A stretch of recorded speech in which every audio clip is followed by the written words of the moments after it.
Hello again, squatchers and squatches. That is, if there's any squatches watching. This is Chuck Fasst with Todd Neiss.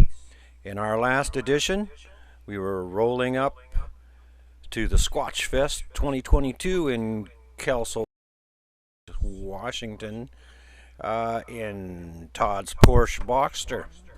This time, we're rolling on up into the Olympic Peninsula to Forks, Washington, for the Forks Sasquatch Days. This time we were rolling in Todd's Chevy pickup. Let me tell you, that Olympic Peninsula, it's a beauty. And the town of Forks is famous for a couple of things.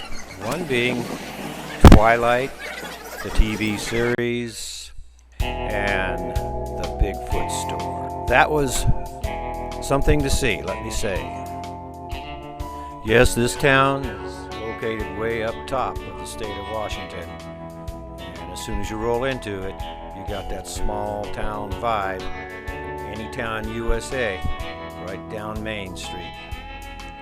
So we rolled up to the event, and we have outdoor vendors, and they had to deal with the elements over this weekend. There were more vendors on the inside, and then there were the conferences that went on all day. This motel more than doubled their rates, and I'll say there was a prestigious lineup of speakers.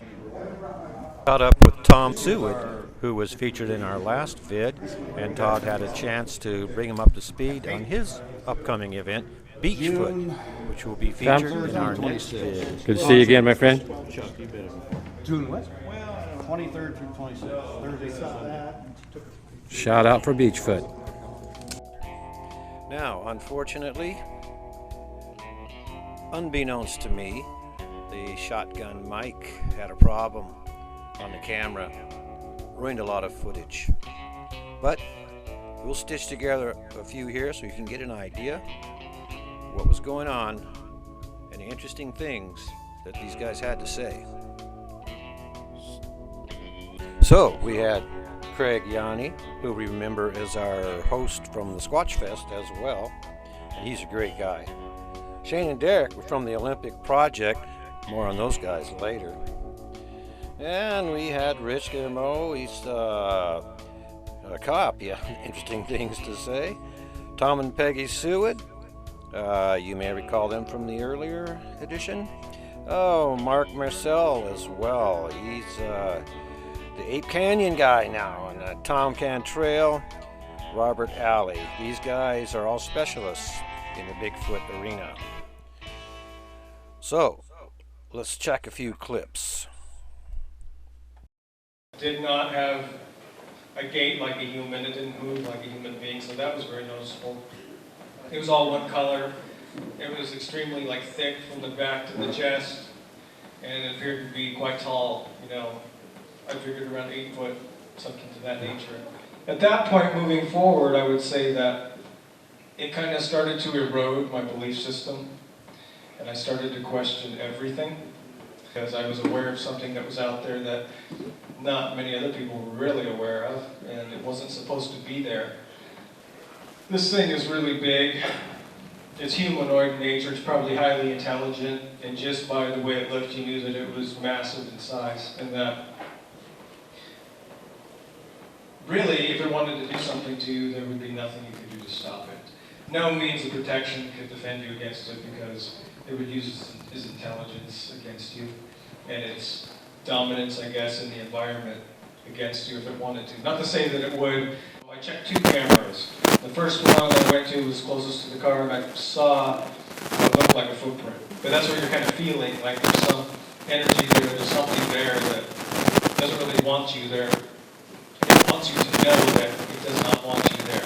And it wants you to get the full effect of that feeling, to teach you a lesson, that kind of thing. And so you're ignoring that, so I'm there for a reason, I've invested time, and so I keep hearing these pics break, and I'm trying to write it off that maybe it's just raindrops.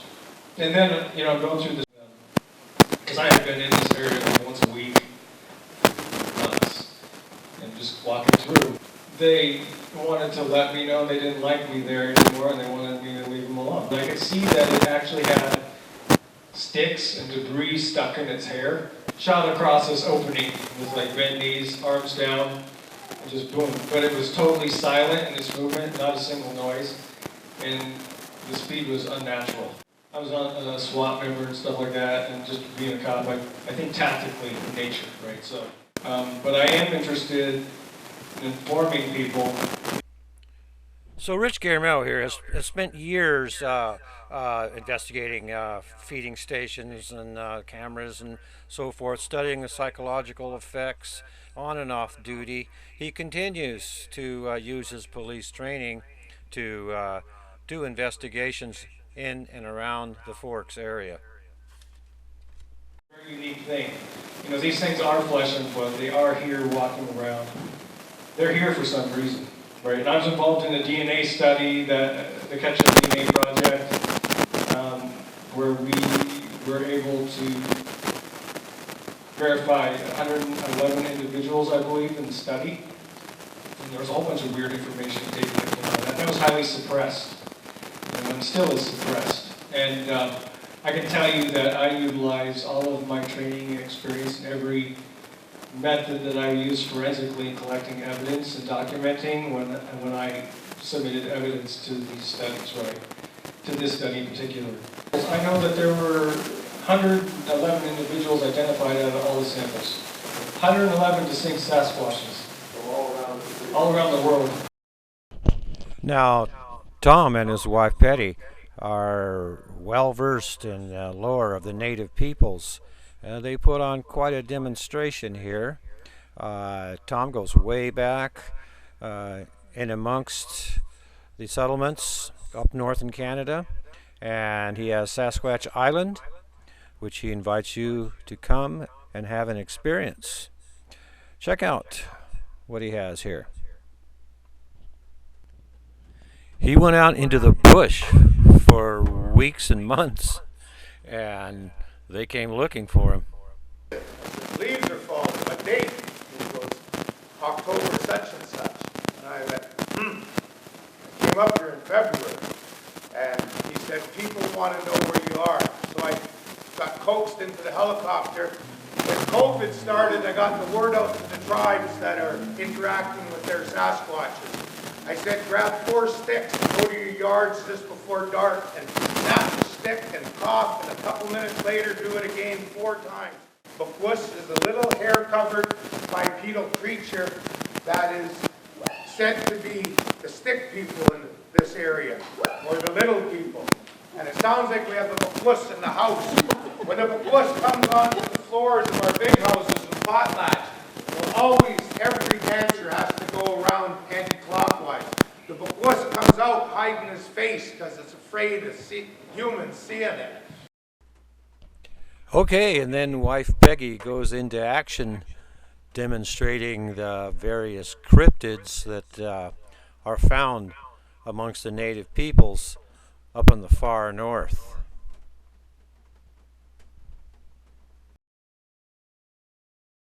Getting low tide and exposing the shellfish and washed in dead fish and octopus or ducks or seals, then you would see the fleeting glimpse of a Sasquatch or hear them at night when you're clam digging on a low tide beach. But so when you're out there at night, listen for the sounds. Learn those sounds. Learn how to mimic them.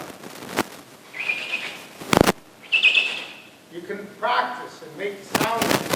Sasquatch is always mimicking at night. I listen to so many of these recordings, and you hear someone, that's dogs barking. A couple of them, I'm like, I ain't dog. All of a sudden, we heard something. Johnny! And I looked at the float house with the open windows and door, and I heard that, Tommy! That sounded like Tommy! Sounded like your grandfather when you used to call you. That's what I heard. I went, look, no ghost. He says, we always been yelling your name. And he's picked it up. Tommy! So mimicking is one thing. His voice. They have language. They have culture. And they have beliefs. And they bury their dead. And that's why we will not find their bones. Because once the non-Indian Sasquatch enthusiast, investigator, television producers over there, wood watchers, Todd Neiss over there with Bigfoot, because he invited me there. They have to follow in Todd's footsteps. Reach out to the Indians, because we hide so much from them. But with a little enticement called respect, pie and ice cream bought in a coffee shop, oh, we will chatter like a Sasquatch. Because we respect Sasquatch. Now, for those of you who have heard the story of Ape Canyon, well, Mark Marcel here went out and found that cabin.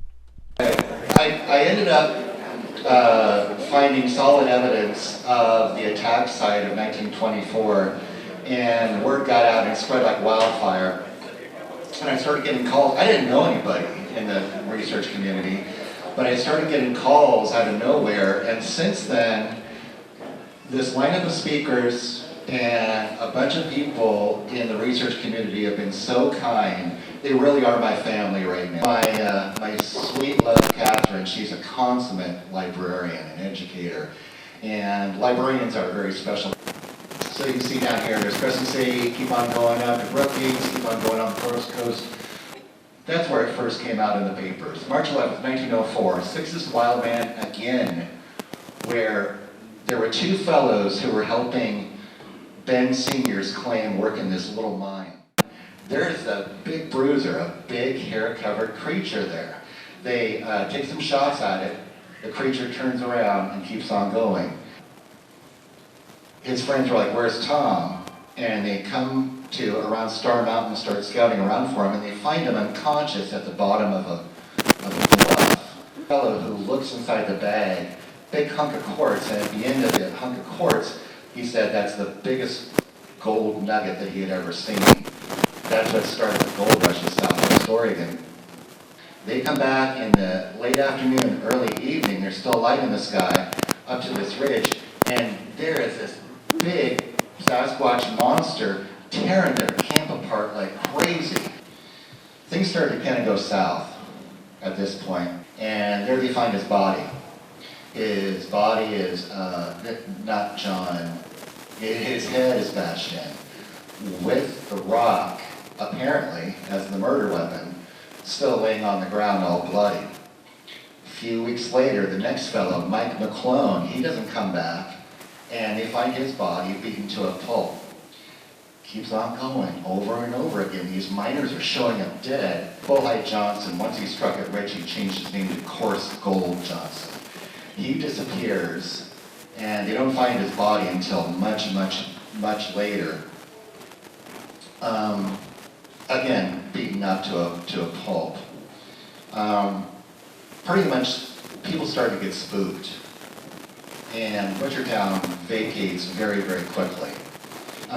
He sees this big, hair-covered creature. One dog takes off after the creature, and he's trying to call his dog back. He takes shots into this creature. The creature grabs his dog, throttles it, and throws it down the hill. Before he can stop the second dog goes up there after the creature. Madigan takes a few more shots, gives up just in time to see the second dog killed. Madigan gets out of there. One thing I can say for Mark, though, is he does his research. He goes off into the obscure libraries and postal rooms and gets the information he needs to tell this story. Next thing you know, he gets a call from Bobo, of all things, and gets involved with the documentary project. Mark, dude, it's Bobo, man. You gotta give me a call, dude. Look, I got this project. I'm so stoked. It's gonna be sweet, dude. So we went out in November for about a week or so and started filming. That's Rowdy on the left. That's the South Fork of the Sixth River, way down in the bottom. Took us forever to get back up there. Next to Rowdy, that's Kim Christensen. That's Rowdy's picture. That cabin that you see in the background is not the original cabin. Sunday, okay, we're done. It's Bobo, Rowdy, Kim, and two production assistants, Jameson and Gordon. And we are all wrapped up, we're packing up camp. We're wrapping it up about 4 in the afternoon. Gordon and Jameson are ready to go. They're saying, okay, goodbye. Hits the edge of the road. The second individual has almost caught up to it. Yeah, I'm about 100 feet away. I'm still driving. Today we're going to talk a little bit about something that's near and dear to my heart. Start off by telling you I've been doing this a while. August will be 64 years. I've been 8 books later, 63 and a half years, that fire still came around the curve of the road, and there's 2 Sasquatch standing right in the middle of the road. Bigfoot! For 5 years, my 2 research partners and I conducted our research. This is in British Columbia, little town of Maple Ridge. We talked to the park rangers one day there about the structures we were finding. They said, yeah, those are not legal in this park, so we started tearing them down. The trouble is, we tear them down, and by the time we got back the next morning, they were rebuilt. So we decided just to leave them alone now. But we also learned something else they do.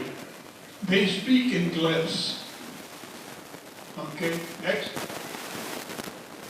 What is a glyph? A glyph is a written element that conveys meaning. There's one sample. Next. There's one we found up there. Next. Some more glyphs. Next. Again, what we find. Next. There's some more modern glyphs. I recognize those. Next.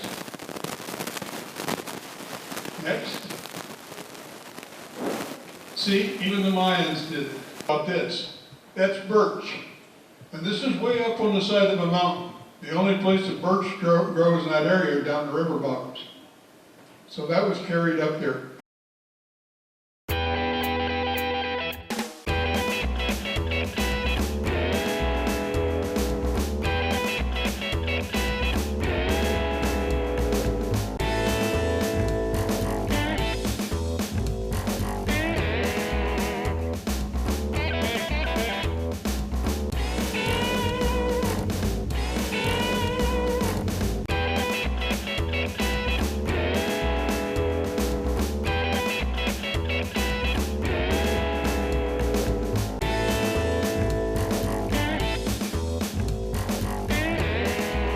This one, very special.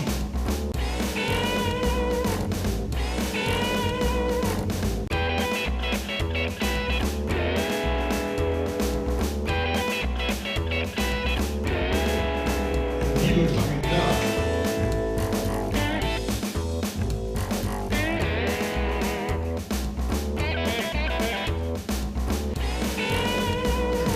Ritual sound.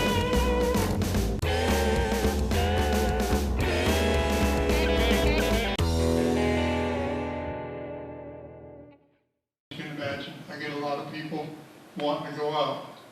Because now, I'm at the point now, wherever I go, they come looking for me. Yeah. Good job, Tom. 26 years of lost it. And to that point where I was an anthropology student at the University of Manitoba, and growing up in the woods of eastern Manitoba, the pine forests where there are wolves and moose and ravens. Calling wolves with my 12-year-old voice across the Brook, I could enjoy having the pack stop on the ice and answer me back. And getting knocked out of canoes. Now let me interject this. Right after Robert Alley here speaks, something special is coming up.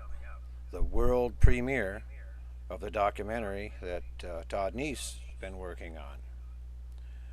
So, as you might imagine, we could not film that. Natives been learning a bit about Native language, Cree language. Thank you for all the Native people and First Nations who are here today. Thank you for sharing oral traditions with us and beliefs. It's hard to find anymore. A lot of the old stories are dying out.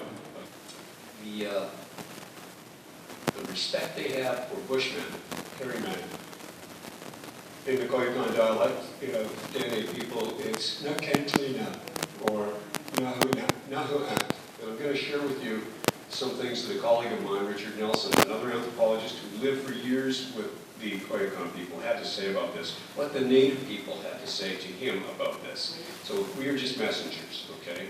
Now, if you went to a church service, whether it's Methodist or Episcopal or whatever on a reservation these days, and you brought up this subject, somebody might say, that's sacrilege, that's heresy, you can't talk about that here.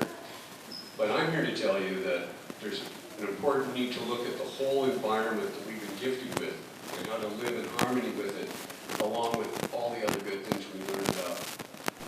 If you were to Sasquatch and you had seafood on the menu 24/7 and there was venison in the woods, fern roots for the wintertime, and blueberries, salmonberries, cloudberries at other times of the year, huckleberries, it'd be a good place to go. It's the name that most of the Athabascan pink-red area peoples talk about. That pink and red is a language family that the Navajo speak, and even some coastal Pacific Northwest people are related in language to the Athabascans. Alicia Timmerman, and you can see some similarities here, right? Especially she's left in the toothpicks that depict the sea urchin spines that these beings eat, because they'll take deer, they'll take salmon, but they're also living year-round on seafood. There's even a theory by Joe Beelard of Oregon and some of the researchers here that our Sasquatches, in the wintertime, they'll find a way to cut across to the coast. They're not taking Washington State ferries, but they can swim. To me, that's a heavy, slump-shouldered, muscular, maybe a senior, aging male Sasquatch walking this way. And what I saw was a female, a geet, sitting up, just 20 yards, not even up the road, and her little guy is doing a somersault. He's rolling down the gravel road, head over heels, holding on to what looks like, I swear, the blue top of an Ace Hardware 5-gallon plastic bucket. Like a discus, He hit the brakes, he backed up. The trees were still swaying, they had moved into the bushes. What I've heard is from a lady in Queen Charlotte who doesn't know about this. She came out onto her porch one night because she heard, "Mama, Mama," from the back, porch. So she thought, I'll switch on, it's got to be somebody's kid. She switched on the porch outdoor light as she opened the door, and she says there was a little hair-covered creature about not 3 feet tall. And to get off the porch, it was so shocked and surprised, she said, it did reverse somersaults. It just rolled back down off and ran off into the forest. And oh boy, does he have some great stories to tell. Each one of these pics has an exciting story to go with it.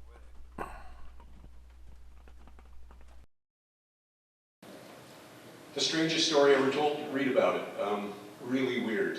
And why people I know who were commercial fishermen refuse to go there ever again. Next, please. Yeah, again, this sort of thing is being reported. You shot your deer, or just as you're about to shoot it, this dude jumps down out of the forest, grabs it, and it's gone. They have no fear. They'll run right in front of a vehicle. And then it came time for the world preview of the latest documentary on this phenomenal subject. When the pandemic hit, we decided that, because work kind of dried up like it did for everybody else, we decided that we were going to do a documentary on Bigfoot, and we wanted to do it a little bit differently than what we had seen was out there, including a big surprise at the end of the film.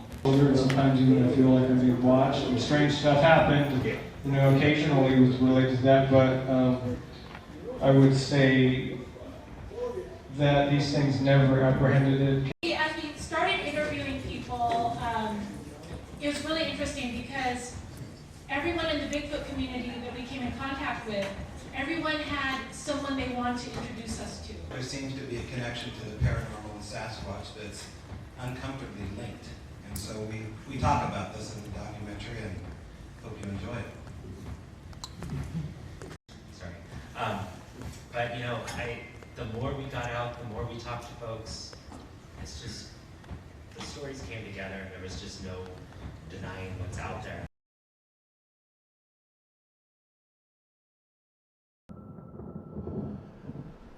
April 3rd, 1993, I was participating in a military training exercise, and this is an exercise where we use a lot of explosives in our training, utilizing rock quarries. We had 3 explosions to do that day in the morning, and it was shortly after we set the fuses on that 3rd and final blast of the day. We would get in our vehicles, we'd convoy down to a safety staging area, wait for the explosion, and come back and check our work.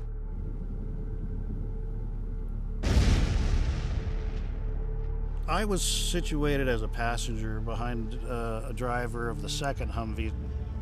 As we rounded this one corner, I had a direct line of sight to the second blast site. We came around that corner, I'm looking down there, and there's like these 3 very dark, very large figures standing three abreast of each other, watching us come down the road across the ravine from them. My first thought was, what are those people doing down there? There's not supposed to be civilians in the area. It took less than a second for me to realize what I was looking at were not people at all. The arms of these things went well below their knees. Unbelievably long arms and very broad shoulders, barreled chest, tapered waist. The legs were quite long as well. The one in the middle was, I would estimate, about 9 feet in height. And the 2 that flanked it, left and right, were probably 7.5 to 8 feet. The one in the middle, though, he stood there like a rock, just like a statue. It just did not flinch. But the 2 on either side of this larger one exhibited this behavior where they were shifting weight from foot to foot, and in the process rocking left to right like this. These long arms were swinging in front of their knees, and they did that the entire time I saw them. After say 25 seconds had elapsed, seemed like an eternity, we rounded another corner and I lost sight of them, and just at that I just slumped back in my seat, and I'm just trying to comprehend what I just saw.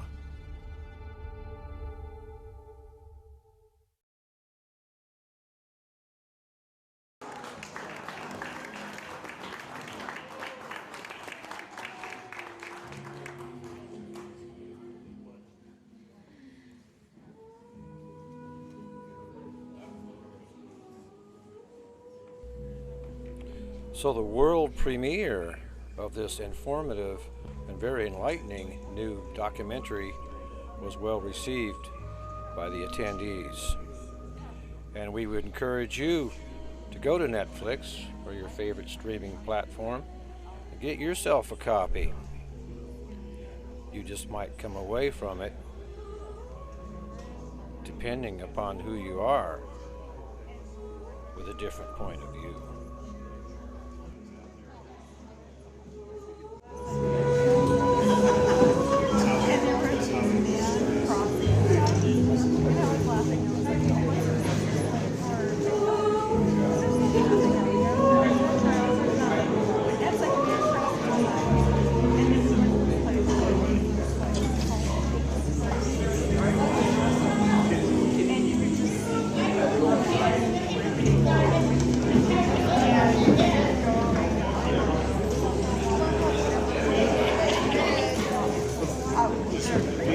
Thanks to everybody, and a big round of applause to Toby, Brett, and Jill.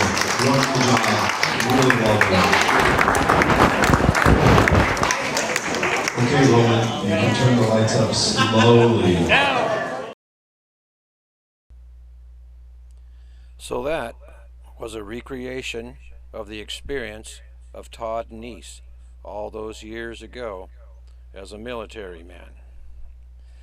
And that is what launched him into the Bigfoot world as a researcher. Expect to see more. We then proceeded to stop into the Bigfoot store, SasquatchTheLegend.com, for a final look around and to pick up a few items and exchange a little bit of information before hitting the road. And then Todd informs me that we have one more exciting and very interesting stop to make. We're going to see the guys at the Olympic Project.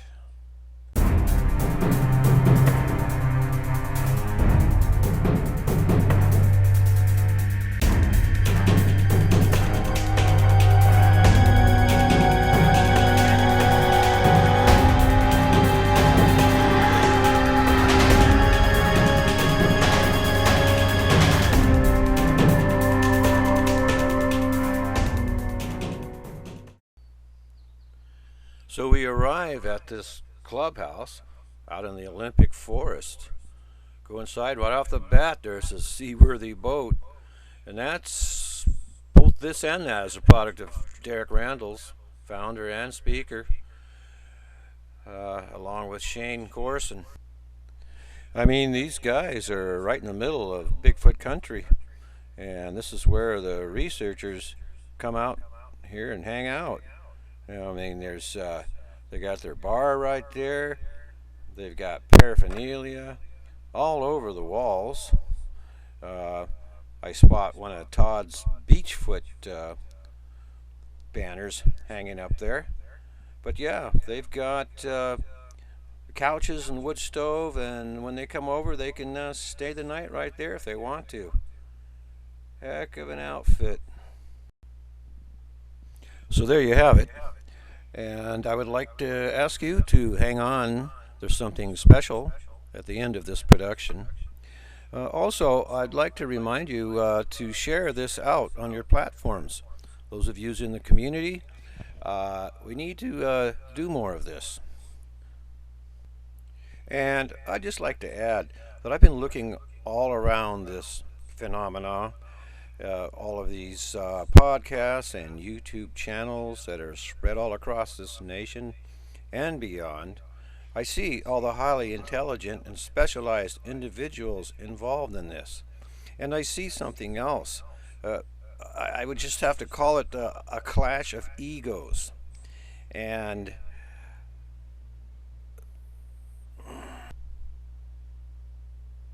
I mean, there's a variety of information and beliefs, and a lot of factions clashing with each other. I mean, can't we maybe get along a little better? Guys, could we find ourselves a middle ground here? Okay, enough said. Now, let's have a listen to these young folks straight out of the Raptitude, Mount Hood, Oregon. He's out there in the woods, but no one really knows. Hey! He could crush your skull in between his toes. Hey! Search a legend through the woods, I did wrong. Almost fell victim to the Sasquatch stomp. The Sasquatch stomp. Ooh, the Sasquatch stomp. He's out there in the woods, but no one really knows. Hey! He could crush your skull in between his toes. Hey! Search the legend through the woods, I did wrong. I almost fell victim to the Sasquatch stomp. The Sasquatch stomp. Ooh, the Sasquatch stomp.